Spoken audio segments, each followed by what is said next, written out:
காட்டியை ரொம்ப வாட்டி வதைக்கிறான். பாண்ட விளையாட்டம் அது எட்டி பார்க்கிறா. பழிச்சு போட்டுண்டா ஒரு சூக்கு ஃபிகரடா.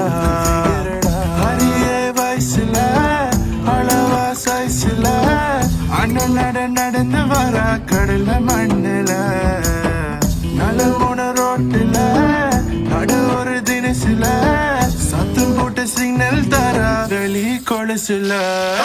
போற கண்டால ஓரங்கட்டுறா.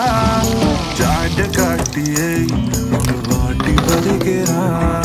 பாண்ட விளையாட்டம் அது எட்டி பார்க்கிறா. பழிச்சு போட்டுண்டா ஒரு சூக்கு ஃபிகரடா.